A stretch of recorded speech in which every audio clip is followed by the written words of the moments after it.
시편 88편 오늘은 10절에서부터 마지막 18절까지 교독하겠습니다.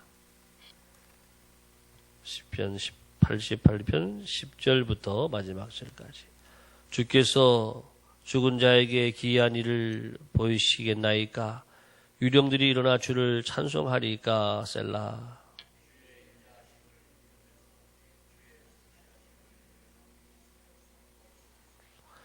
흑암 중에서 주의 기적과 이짐의 땅에서 주의 공의를 알 수 있으리까?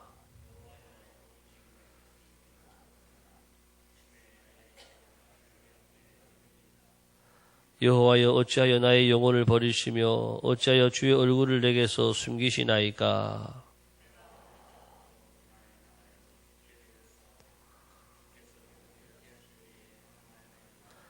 주의 진노가 내게 넘치고 주의 두려움이 나를 끊었나이다.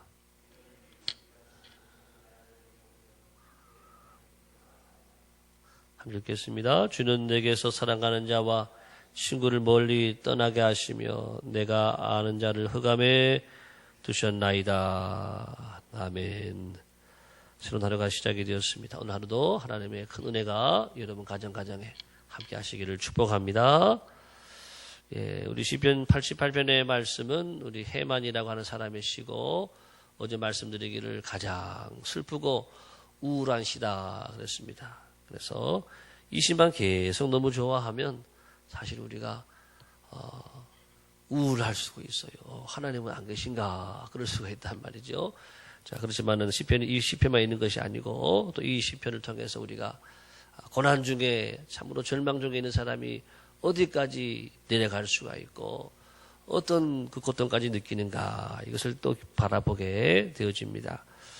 자, 오늘 우리 말씀에서 먼저 10절 다 같이 볼까요? 10절 11절 시작. 주께서 죽은 자에게 기이한 일을 보이시겠나이까? 유령들이 일어나 주를 찬송하니까 셀라.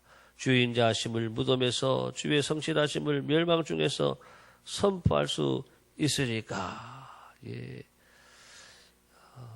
지금 이 시인은 정말 죽음의 공포까지도 느끼는 거예요. 사람이 여러분 고난을 당하다 보게 되면 처음에는 이 고난을 나만 당한다 그런 생각도 가지게 되고 또 이 고난이 너무 크다. 고난이 한 번 오지 않고 겹겹이 올 때가 있거든요. 그래서 내가 생각하는 것보다 고난이 더 크다. 너무 크다. 그런 생각도 들 수 있고 그러다 보게 되면은 이 고난을 통해서 내가 이러다가 죽는 거 아닌가, 이렇게 끝나는 게 아닌가, 이게 마지막이 아닌가 그런 생각도 한다라고 하는 것이죠. 오늘 시인도 하나님 내가 이렇게 해서 죽게 되면 죽은 자에게 기이한 일을 보이시겠습니까? 유령들이 일어나서 주를 찬송할 수가 있겠습니까? 다시 말해서 지금 나를 살려달라고 하는 간절한 호소가 된다라고 하는 것이죠. 여러분 제일 큰 두려움과 공포는 아마 죽음에 대한 공포일 것입니다. 죽음에 대한 공포. 여러분들이 암에 걸렸다. 그러면 다 두려워 떠는 게 암 걸리면은 죽게 될 수도 있다. 이 생각을 하니까 나를 이제 하나님 부르시는구나. 이런 생각하게 되면 거기서부터 여러 가지로 두려움이 몰려오고 또 그 공포가 생각보다 더 크게 특별히 하나님을 알지 못하는 사람들은 그 두려움, 죽음에 대한 두려움이 엄청나다라고 하는 것이죠. 죽음의 사자가 나를 잡으러 온다 생각하면은 다 두려워서 벌벌벌 떤다라고 하는 것이죠. 여러분 그렇지만은 예수님은 사망 권세를 이기신 줄로 믿습니다.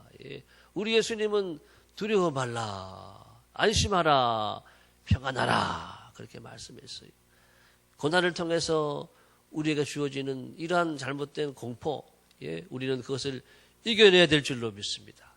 오직 믿음으로 우리는 이겨내는 거예요. 여러분 성경에 보게 되면 이스라엘 백성들이 애굽에 쫓기게 될 때에 또 홍해가 바로 앞에 있을 때에 얼마나 두려웠겠어요. 죽음에 대한 공포지요. 그렇지만은 그들이 모세를 통해서 또 함께 기도하고 하나님의 홍해를 열어주셨다라고 하는 것이지요.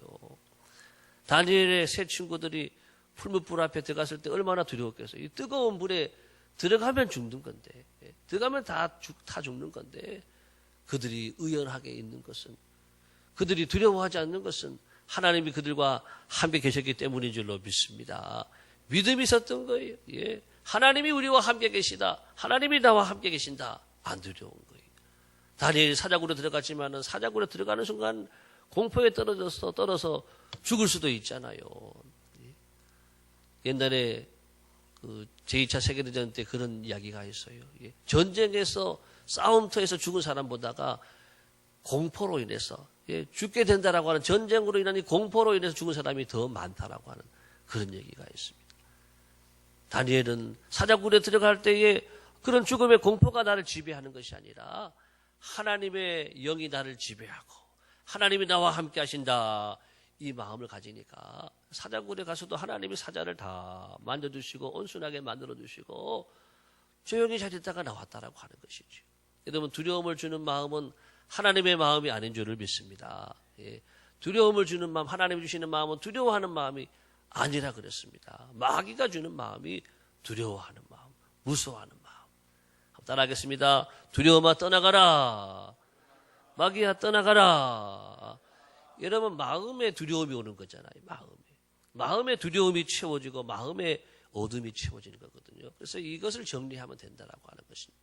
두려움이 임할 때에 우리의 마음에 하나님을 다시 모시는, 하나님을 나의 주님으로 모시고 나의 왕으로 모시고 하나님을 나의 힘 삼으면 하나님이 우리에게 두려움을 떠나가게는 능력을 주실 줄을 믿습니다.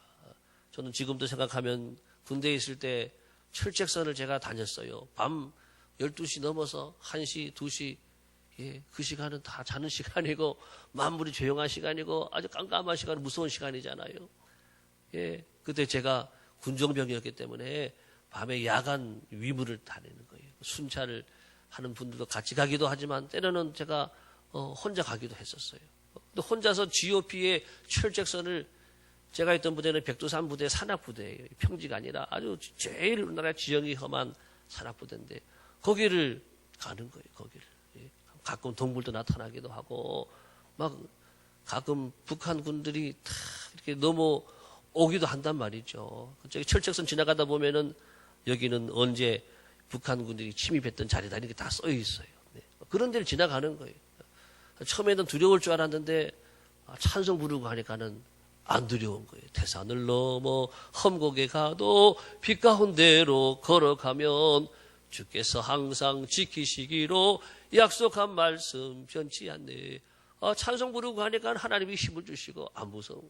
또 철책선 또 중간 가다가 보면 이제 몇백 미터 지나가고 하면 또 초소가 나와요. 초소에 가면은 또 근무자들이 있으면 또 위문하고 같이 기도하고 또 차 나누고 또 가다 보면 또 빈 초소가 또 나와요. 빈 초소 가서는 또 같이 또 혼자서 기도하고 그렇게 제가 보냈던 생각이 납니다. 두려움을 이기는 것은 주님밖에 없는 줄로 믿습니다. 오직 믿음, 오직 믿음.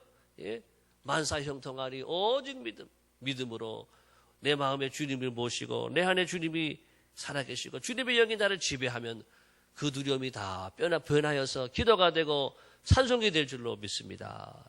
기도하고 찬송하다 보면 두려움이 떠나가게 돼 있어요. 우리는 두려움을 두려워하지 말고 기도로 믿음으로 또 찬송으로 두려움을 다 이겨내는 저와 여러분 되어지기를 예수님의 이름으로 축복합니다. 자, 오늘 시편 기자가 계속해서 두려움에 대해서 15절, 16절에서도 계속 이렇게 두려움을 통해서 당황하고 두려움을 통해서 또 큰 어려움을 호소하고 있는 것이죠. 자, 18절 말씀 마지막 보겠습니다. 18절 다 같이 시작. 주는 내게서 사랑하는 자와 친구를 멀리 떠나게 하시며 내가 아는 자를 흑암에 두셨나이다. 우리가 고난을 당하고 우리가 이렇게 환난을 만나게 되면은요, 친구들이 다 떠나가요. 사랑하는 자와 친구를 멀리 떠나가게 하시며, 여러분들이 잘 나갈 때는 친구들이 몰려오지요. 내가 잘 나가고 또 돈도 좀 가지고 있고 내가 좀 이렇게 높은 자리도 올라가고 하면은 언제 받는지도 모르는 사람들도 막 온다라고 하는 거. 와서 친구라 그러고 이렇게 많이 오지만은 병들고 약해지고 내 가진 것도 없고 하면 다 떠나가지요. 욥도 그 고난 중에 물론 친구들이 오기도 했지만은 결과적으로는 다 떠나가는 거예요. 떠나가는. 자, 이렇게 친구도 떠나가고 내가 아는 자를 흑암에 두셨나이다. 흑암 속으로 다 데려갔다라고 하는 거예요. 다시 말해서 이 시인이 말하는 것은 내 주변에는 흑암밖에 없다라고 하는 거예요. 고난당하고 또 이런 절망 가운데 있는 상황 속에서 내 주변을 둘러보니까는 흑암밖에 없다. 아무것도 나를 도와줄 사람도 없고 도와줄 힘도 없고 아무것도 나에게 소망을 주는 것이 없고 내 주변에는 깜깜한 거예요. 흑암밖에 없다. 앞을 봐도 뒤를 봐도 위를 봐도 아래를 봐도 다 캄캄하고 아무것도 할 수 없는 그런 절망의 상황들. 여러분 그렇지만 그 절망의 상황이 끝이 아닌 줄을 믿으시길 바랍니다. 예. 여기 오늘 말씀에 이어지지는 않지만은 절망의 상황이 끝이 아니에요. 하나님은 사람이 절망할 때 하나님은 일하시는 줄로 믿습니다. 내가 절망하고 모든 것을 내가 포기하고 싶은 정말 밑바닥까지 갔을 때 그때 하나님이 도와주시고 하나님이 일하게 하시고 하나님이 길을 열어주신다라고 하는 거예요. 믿음의 승부라고 하는 영화를 작년에 우리가 보았는데 그 영화도 보게 되면은 그 코치와 감독이요. 예, 그 감독이 모든 것을 다 게임하면 경기 때마다 다 지는 거예요. 모든 경기 다 지니까는 학부모들이 코치를 해임하자고 감독을 해임하자고 그러고 거기다가 집에 가니까는 또 집에도 차도 지금 다 시동이 꺼지고 배터리가 없고 차도 지금 다 망가지고 예. 앞을 봐도 뒤를 봐도 예. 하나도 나한테 소망이 없는 거예요. 그럴 때에 하나님의 말씀을 통해서 말씀을 읽고 말씀 속에서 힘을 얻고 말씀 속에서 길을 열어주시고 말씀 속에서 빛이 보이고 하나님의 방법으로 하나님의 영광을 위해서 내가 이 팀을 이끌어야 되겠다. 이겨도 하나님께 영광, 저도 하나님께 영광. 하나님을 목표로 해서 다시 이 팀을 이끌어가니까 하나님이 이 절망 중에서 희망을 열어주시고 또 하나님의 놀라운 승부, 믿음의 그런 승부지요. 믿음의 놀라운 승리를 주시는 것을 그 영화를 통해서 우리가 경험을 했습니다. 예, 여러분 우리가 살아가는 삶이 다 고난을 주고 때로는 내가 감당할 수 없는 절망의 상황까지도 온다라고 하는 것이죠. 그렇지만은 밤이 깊으면은 아침이 가깝다 그러잖아요. 밤이 깊으면 캄캄하면 조금 있으면 아침이 오는 거예요. 하나님이 우리 예수님도 고난의 밤이 있었지만은 십자가의 고난의 밤이 있었지만 그 고난의 밤이 영원한 것이 아니라 부활의 새벽이 임한 줄을 믿습니다. 우리 예수님을 통해서 또 부활의 생명을 우리가 다 공급받았다라고 하는 것이지요. 여러분들의 죽음이 예수님의 부활로 이어지게 되기를 예수님의 이름으로 축복합니다.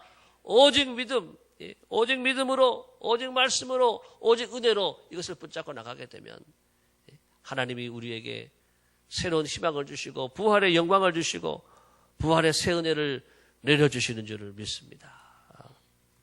오늘 우리의 인생에 이 어두움이 있는 우리들을 향하여서 다시 한번 도전해 주시는 말씀이 성경도 보게 되면은요 말라기서를 기록한 다음에 그 다음에 마태복음이 나오는데 400년 동안 영적 암흑의 시대라고 하는 거예요. 영적으로 하나님의 계시가 임하지 않고 선지자에게 말씀도 없고 깜깜한 시대. 이런 말이 400년이지 얼마나 긴 시간입니까? 그 시간이 400년 동안 계속되었지만은 그 어둠이 캄캄함이 계속된 것이 아니라 예수님이 이 땅에 오셨습니다. 예수님이 빛으로 이 땅에 오셔서 모든 어둠을 밝히셨습니다. 여러분 어둠이 있는 것은 그러므로 어둠을 위해서 어둠이 있는 것이 아니에요. 어둠을 통해서 하나님이 빛을 우리에게 주시기 위해서 어둠을 주신 줄로 믿습니다. 그래서 어둠을 통해서 우리는 빛을 만나야 돼요. 빛으로 오신 예수님을 만나는 시간이 돼야 되고 연극을 보게 되면 1막 끝나고 2막 끝나면은 불 다 끄잖아요. 불 다 끄고 깜깜한 암흑 시간인데 그때 뭐 하느냐? 뒤에서 배우들이 막 준비하잖아요. 다 준비하고 또 뭐 무대 스태프들이 또 준비하고 해가지고 새로운 막이 열려지는 어둠 이후에 하나님이 우리에게 새로운 막을 주시는 줄로 믿습니다. 그래서 어둠의 시간은 준비하는 시간이에요. 내가 더 기도하고 더 내가 회개하고 더 말씀을 붙잡고 준비하고 그러다 보면 하나님이 은혜의 이 조명을 비추어 주셔서 새로운 망이 쫙 열려지게 된다라고 하는 것이지요. 오늘 우리에게 주시는 이 말씀을 붙잡고 우리 모두가 두려움을 이기고 어둠을 이기고 빛의 자녀로 승리하는 하루가 되어지시기를 예수님의 이름으로 축복합니다.